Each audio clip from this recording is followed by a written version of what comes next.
building an indie business in the center of venture capital. I am Alex Edmonds.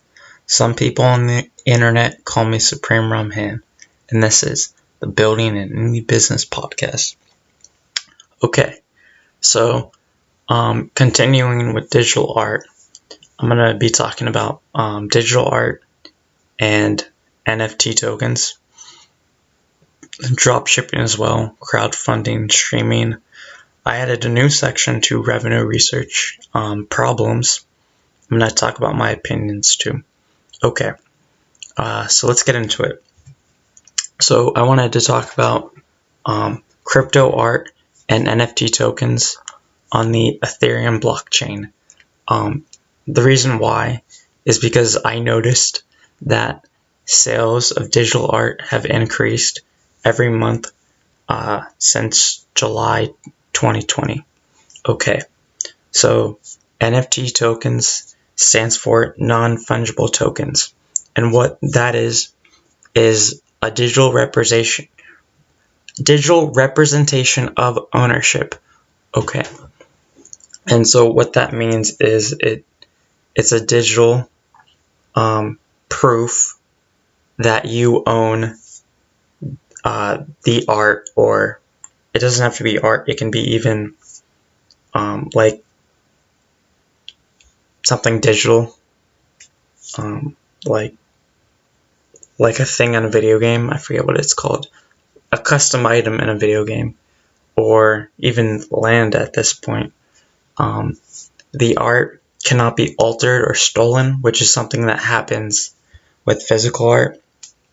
I was reading a story about how the Honus Wagner baseball card is a very coveted baseball card in that community, and the value of one of the cards went down because someone trimmed the edges of it, and that altered the card, and now it's not in mint condition, it's altered, right? So the value of it went down.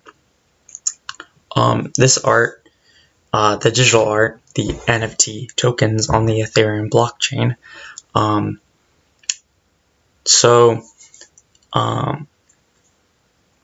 the art can be sold. So I checked the prices, and the highest amount, or the most money made on one sale of art, is $77,700 and 77 cents. I think they just wanted all that sevens, right? And then I also saw some art being sold for anywhere between $50 and $10,000. There's also custom items in video games that's being sold. So like in RuneScape, when I played RuneScape in like 2006, you could buy like armor or weapons that were made in the game from someone. Now they sell that for physical dollars, or not physical, for money, right?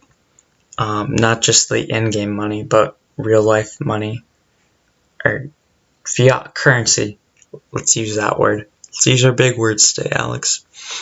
Right, so the good thing about NFT tokens is that people can make money on the resale of the art. So artists can grow a following and then have the art sell quicker with that following, and because there's only one of that art, that increases the resale value, and they'll make money as the value of the art goes up. So the artists can sell their piece for maybe $100, and then someone resells that art for $200. Well, the artist will get a percentage of that second sale, and as that keeps happening, the cycle of being resold, the artist will take a percentage of every every time the sale happens, maybe like 10%. There are some platforms that will let the artist choose how the percentage that they get to keep, right? And this is very interesting to me because there are artists, famous artists like Basquiat. His art is selling for millions of dollars, like $50 million. His estate does not see a penny of that resale price, or dollars, let's say. And that's kind of messed up, I think personally, because that's his work.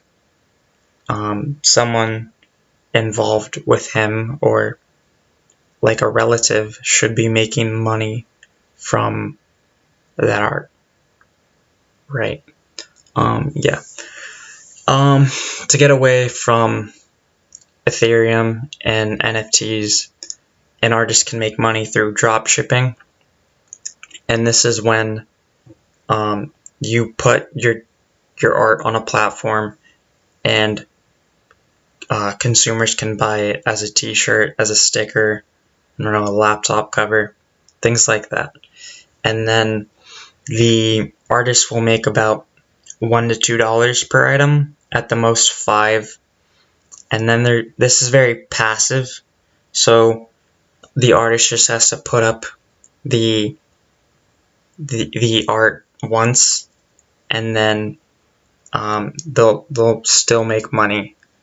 And then there's SEO within these platforms, so the more that their pieces of art sells, then the more money they make, because the platform will show art that is favorable on the platform, and then because that art is being sold, it'll rank higher.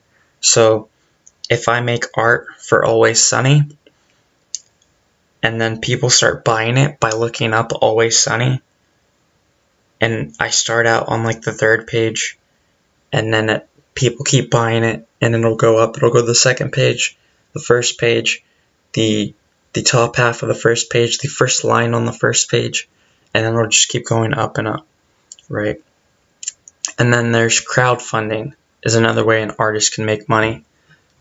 So the artist can set up a buy me a coffee page and have their fans give them money for their art, and in exchange the artist could make personalized art for their patrons, their funders, whatever you want to call them.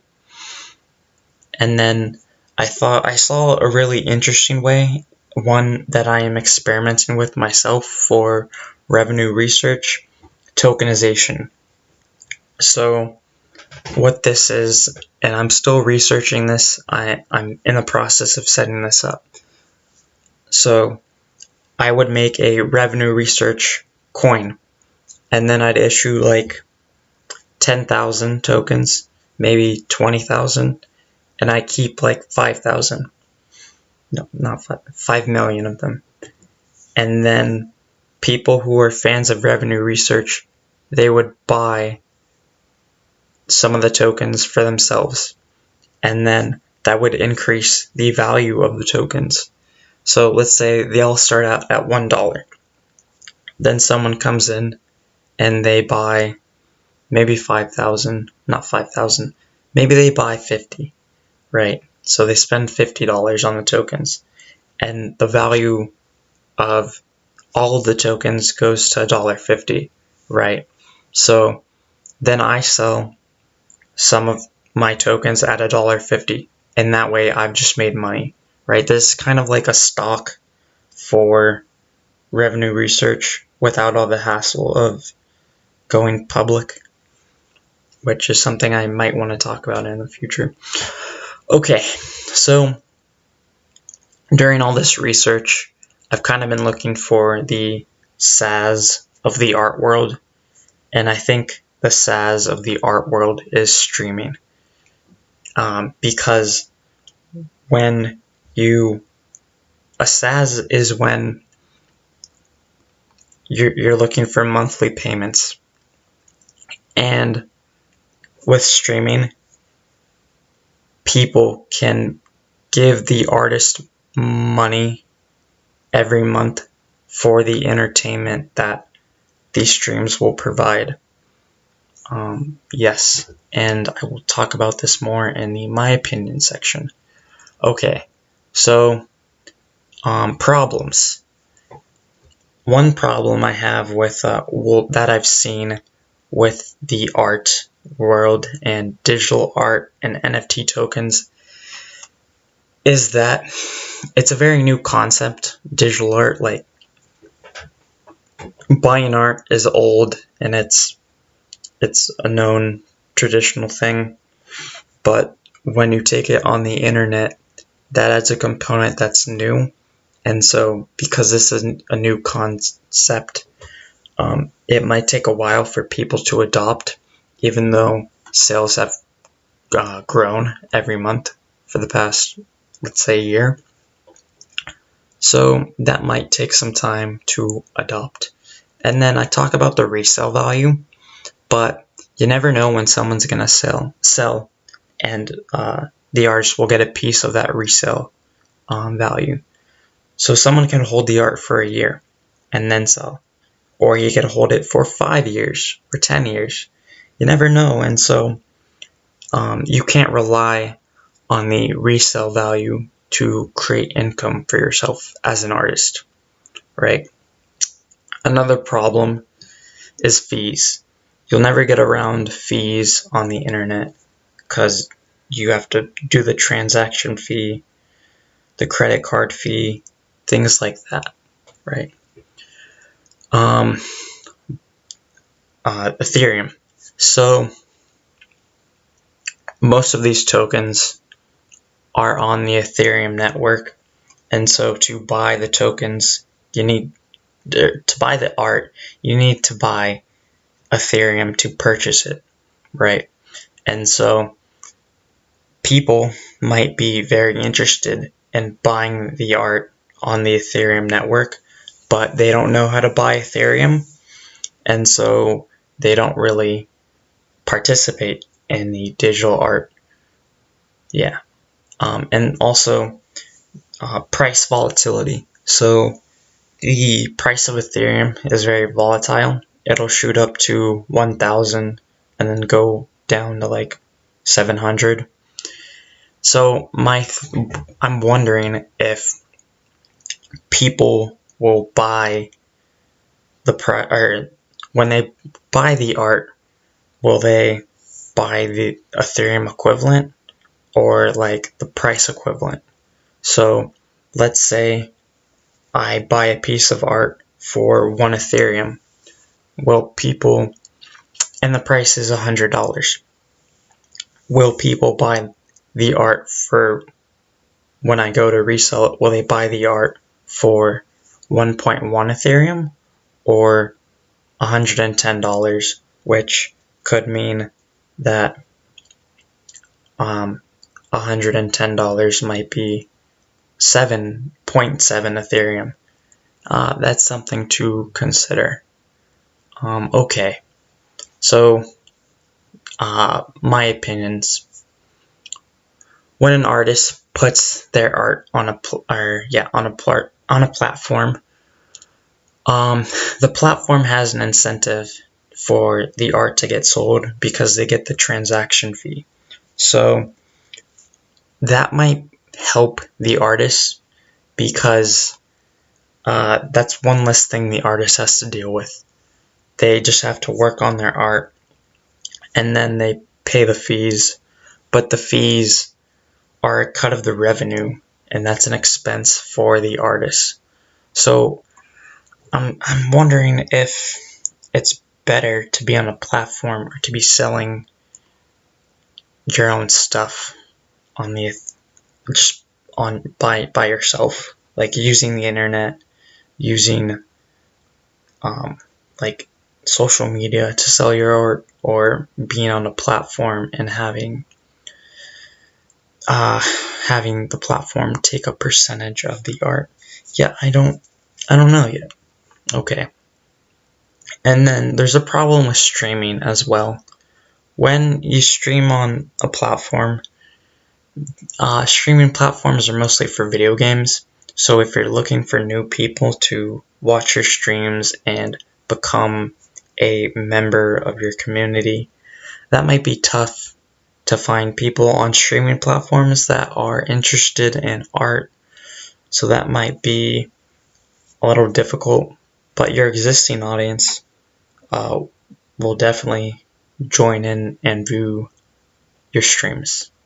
Okay, so digital art is a growing industry, and as the number of buyers grows, so will the price of the art, because there are more people and there's a price that they will see on those art platforms, and they will be willing to pay that price as like their entry price, you know what I mean? So let's say my art keeps reselling, right? And it goes from 100 to like 5 years, $200. So the new people that join the art community in those 5 years will be willing to pay that $200 because that's what they see the prices as, right? It's not the $10 anymore, it's $200. So yeah, that's a benefit of the artist to the artist. Sorry. Okay. Drop shipping.